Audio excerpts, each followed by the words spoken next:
Hello বন্ধুরা, আশা করি আপনারা ভালো আছেন। আজকে মাংসের একটা সহজ রেসিপি তৈরি করব, কিন্তু একটু অন্যরকম। বেশ, চলুন তাহলে শুরু করা যাক।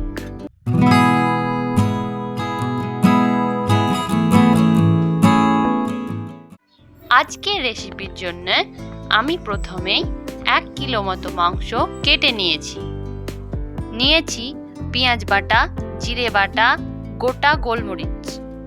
এখানে আছে আদা বাটা, লবণ আর 1 বাটি তেল।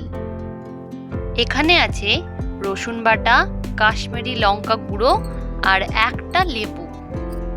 এরপর নিলাম তেজপাতা, গরম মশলা আর কিছু গরম মশলা গুঁড়ো করে নিয়েছি। এখানে আছে পেঁয়াজ, টমেটো আর ধনেপাতা। রান্নার শুরুতেই তেলটা গরম করে নেব।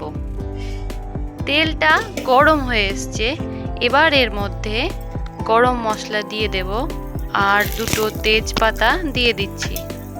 বাটা মশলাগুলো দিয়ে দেব। পেঁয়াজ বাটা, জিরে বাটা, আদা বাটা, রসুন বাটা, কাশ্মীরি গুঁড়ো লঙ্কা সবটা দিলাম। এবার মেখে নেব। সুন্দর গ্রেভি ভাবটা ফুটে উঠছে। এরপর এর মধ্যে কেটে রাখা মাংসগুলো মিশিয়ে দিচ্ছি।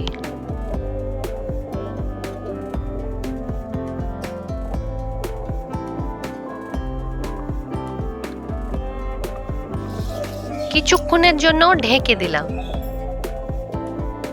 ঢাকনাটা তুলে নিয়ে এবার একটু নেড়ে দিচ্ছি।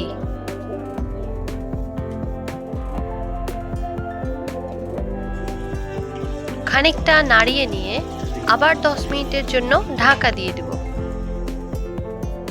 10 মিনিট হয়ে গেলে এবার এর মধ্যে গোটা গোলমরিচগুলো ছড়িয়ে দিচ্ছি।